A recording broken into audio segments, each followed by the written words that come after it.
Greetings, Earthlings. We are making cheesecake. We are making cheesecake. We are making cheesecake.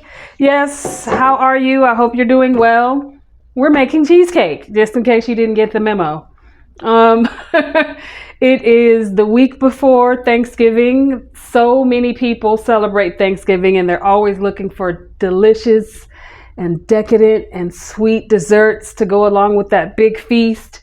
And so today I'm going to teach you how to make a raw, mostly raw, vegan, plant-based, gluten-free, dairy-free, the most delicious and healthy cheesecake you've ever had. And the base of it is cashews and coconut milk. So we're going to make what is it called? I had it at the tip of my tongue. Turtle. We're making a turtle cheesecake. So that's going to consist of caramel, chocolate, nuts.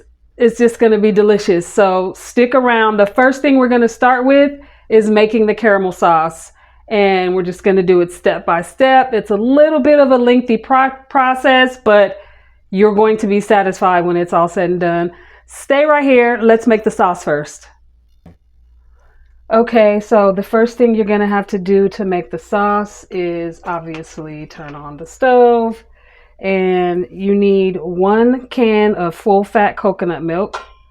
I don't know if I said it before, but a lot of this recipe will require coconut flavors of things. So if you don't like coconut, then I don't know, you might not like this recipe.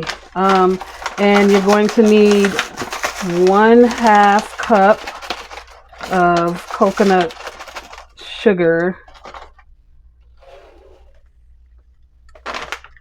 and hold on, let me grab a spoon. Just make sure you mix that and that it's very well combined. And we are going to bring that up to a simmer. Stand by, and when it gets going, I will let you know what it should look like so that it's not burning or cooking too much. I'll show you how heavy it's supposed to be. It's not going to be a roaring boil. It's going to be a simmer. So stand by. We'll be right back. Okay, so as you can see, it is on a slow simmer. Make sure you keep it low like that because you don't want it to stick.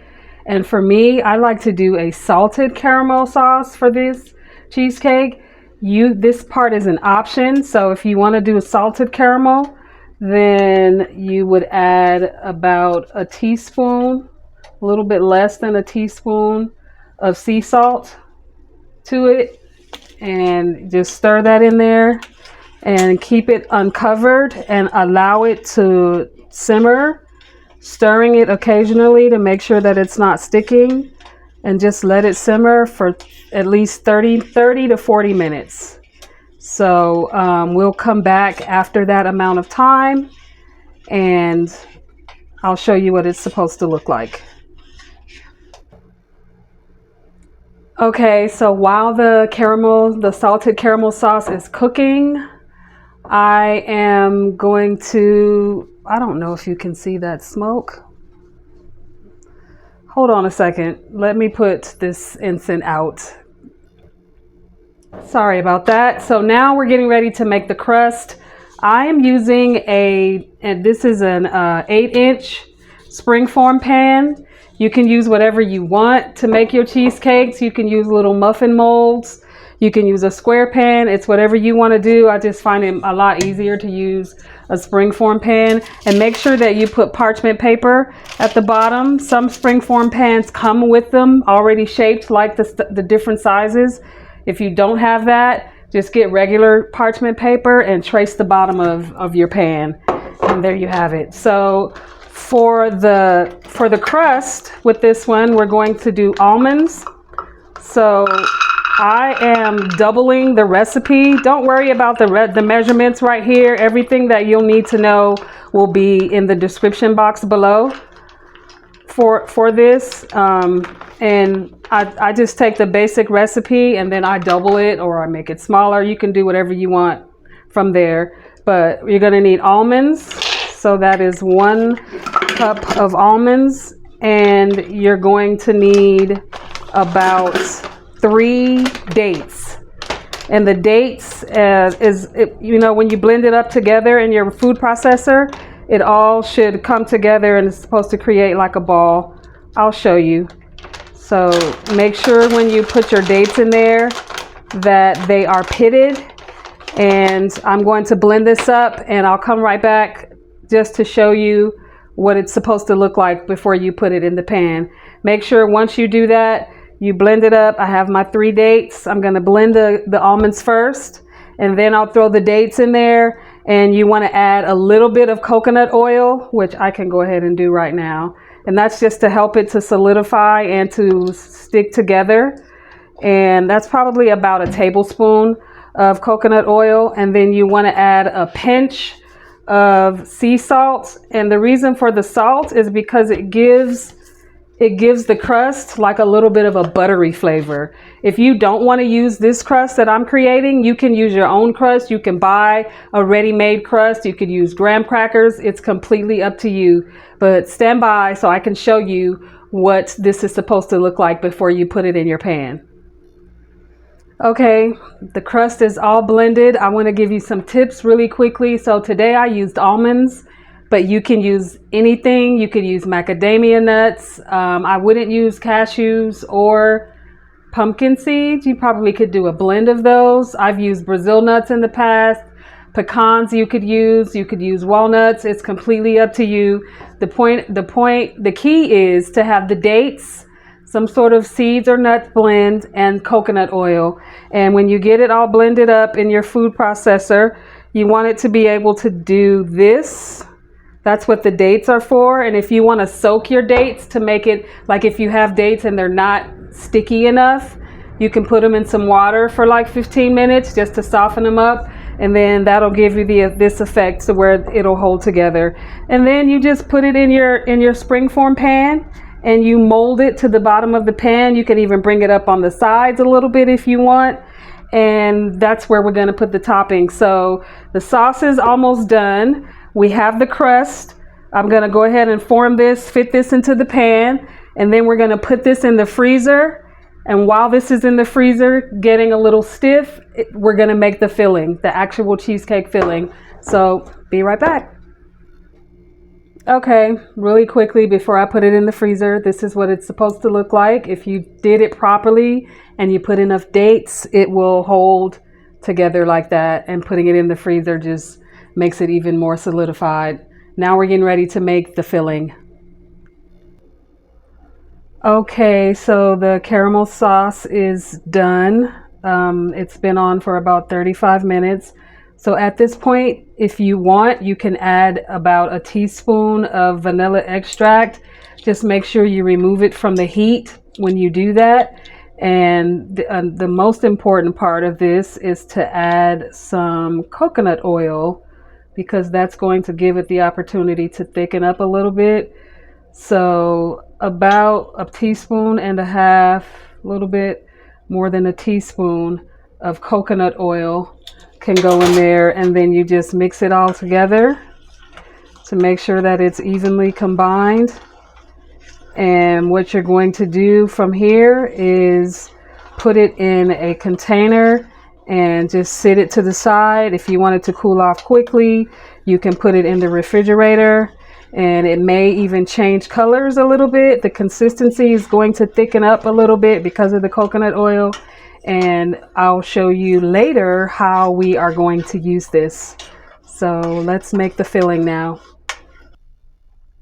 Okay, so we're getting ready to do the fun, delicious part. I mean, it's all going to come together deliciously, but we're going to make the filling. And like I said, everything you need to know about the measurements and the ingredients will be in the description box below. We're just going to go through the process. So make sure before you get started that you soak your cashews, because that is going to be very important as to how they blend.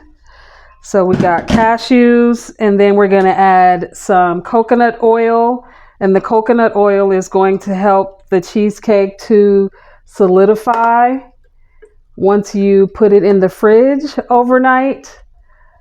At this point, you could add your vanilla extract. Unfortunately, I don't have any, so we're going without it today. But definitely add that if you have some. And then we're going to use some coconut cream. I allowed this to melt a little bit, but what you would do is put a can of coconut milk in the refrigerator overnight. It's best to prepare for this, as you can tell. It's best to prepare for this a day ahead of time so that your cashews will be ready and your coconut cream will be ready. And like I said, you just put a can of coconut milk in the refrigerator and it'll separate. And the part that's separate, that's cream, that's the part you want. And with the water that's left over, use it in a smoothie or just drink it. And then we're going to add your sweetener of choice. I have used agave with this before, but today we are using maple syrup. It's completely up to you. If you want to try honey, you can. That'll make it a dish that is not vegan. So we're going to do about 3/4 of a cup. Well, let's start with 1/2 a cup. And you can test it out. You know, if you don't want it to be too sweet, start with the 1/2 a cup. Blend it up, see how you like it. If you want it to be sweeter, then just add more of your sweetener. And we're going to put some lime juice. I would normally use a little bit more than this, but I didn't have what I thought I had here, so we're going to go with what we have. We're going to put some lime juice in there, and that just kind of cuts the sweetness a little bit. It adds a little bit of a citrus undertone to it, I guess. And so that is it. Maybe a pinch of salt, not too much. Try to use sea salt if you can. And then we're going to blend it up, and I'm going to show you how nice and smooth it's going to be before we put it into the pan overnight. Stay tuned. Okay, so I had to put it in the smaller blender because I like for it to blend a little nicer. So what we're going to do now, as you can see, the crust is nice and firm. And so I'm going to start pouring. This is the first batch. I'm going to start pouring this into the pan. And once I get it all in there, I will come back and tell you what to do next. Okay, these are the mussels. These are the morsels that I have been using for many years because they are vegan, plant-based. This is the brand. I honestly can say that I've never looked for any other brand. They're already open, but just to give you an idea of who they are, they always offer all of these features: no wheat, no soy, no dairy, no tree nuts, no, you can read it for yourself, no fish. I cut some of it off, sorry about that. But yeah, these are the ones that I like to use. And so let's make this chocolate sauce drizzle. First thing you need to do is get a double boil method. A double boil method is basically having a pot of water and then putting your chocolate on top of that. This is the process you would use when you're making like ointments and butters and stuff like that. Basically, put your chocolate on top of that and eventually that will start melting. And then what you want to do is add some oil, preferably an oil that solidifies. Coconut oil is always the oil that I use. I'm going to probably end up stirring that with it, but as always, the measurements will be at the bottom. But this is basically 1 cup of chocolate morsels, and this is just the regular size. I assume it would be that way if they were smaller, but 1 cup of chocolate morsels to 1 tablespoon of coconut oil. And so we're going to let that melt down. I'm going to stir it for a minute, and then we're going to come back and finish. Ooh, making a mess. We're going to come back and finish that cheesecake. Cheesecake is ready. Now let's put the toppings on it so that we can officially call it a turtle-ish cheesecake. First, we have, remember that delicious caramel sauce we made?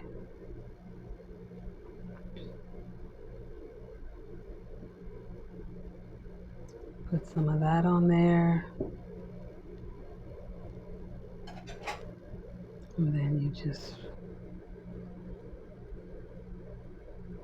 if you want it to go down the sides.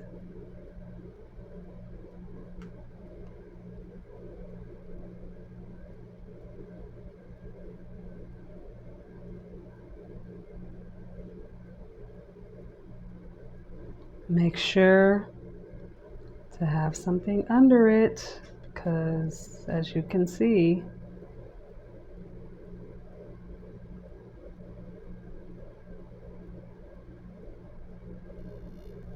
next thing you go in with is something like this. These are, you can do crushed almonds. I like to use a candied nut, like a candied, these are candied pecans.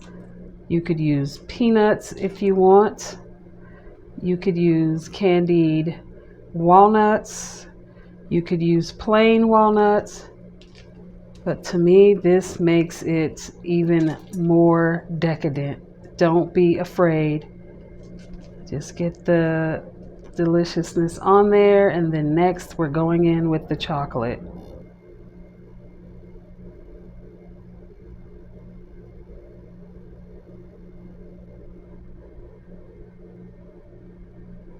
You guys, I don't think you know what you're in for. This is one of those desserts that you don't really want to share with people, but you would be too much of a fatty if you decided to eat it all yourself. And if you want some of it to drizzle down the sides, just drizzle it along the edge.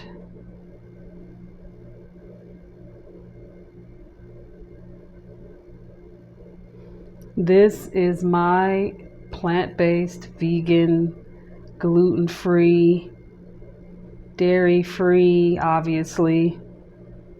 This is one of my favorite desserts. Every time I make it, everybody wants to know how I did it. It can't be vegan and all of those things, and it is delicious. So next comes the taste test. Okay, here we go. Delicious cheesecake. I don't want to drop it. It's really heavy. So the recipe for this, when I put it down below, will be for this is an 8-inch pie, or you can do a 10-inch.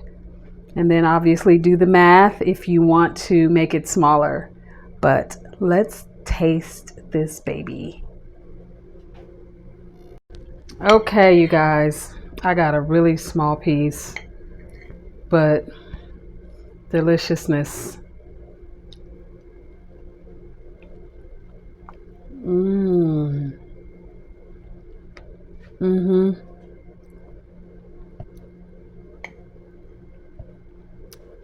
I'm telling you, make this. Don't omit some of the main ingredients. Like putting the lime juice in there really makes it give it the cheesecake flavor. So whatever you do, whenever you make it, let me know how it turned out. Did you take it to a party? Did you just make it for yourself or your family? I need all the details.